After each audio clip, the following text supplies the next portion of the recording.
But since there is this medicine that suppresses the virus, if you take that, does it also prevent transmission of HIV? Yes, it can prevent transmission. So for transmission to happen, you have to have a sufficient viral load.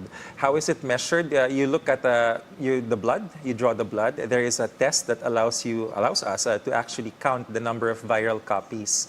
If you are able to bring this down, so the test result of a person with HIV who is on regular antiretrovirals, it can actually read undetectable or outside of range. That is good news for someone with HIV, because that means there is not enough virus in your bloodstream to transmit HIV to another. Is this the same as the oral pre-exposure prophylaxis, or PrEP, to reduce HIV risk by 99%? So that's a different approach. It uses similar medicines, but let me explain what a pre-exposure prophylaxis is.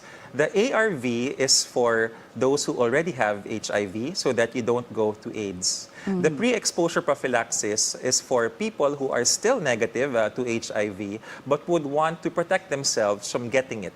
So you take a pill. It can be daily. There is also what you call event-driven PrEP, and this allows for them to somehow, I won't call it a vaccine because it's not a vaccine, but it has a similar effect that it prevents you from getting HIV from someone else. So if you're sexually active, if you take PrEP, it should be a day before, or it should be constant before you even have any type of interaction? So the first step is get tested, so that because if you have HIV, then you go to ARVs, you don't go to PrEP. But if you are negative and the counselor determines that you are willing and eligible to take PrEP, there are tests, for example, for kidney function, just to make sure that everything is in working order. Then you start PrEP. One mode is to take it every day, and this is what you call daily PrEP.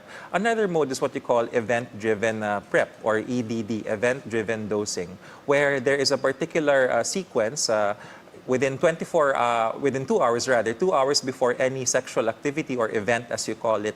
You take 2 tablets, and then you take 1 tablet every day after until 2 days post-activity is done. If it all gets or sounds confusing, it's best to talk to an HIV counselor or the doctor who will be prescribing the PrEP.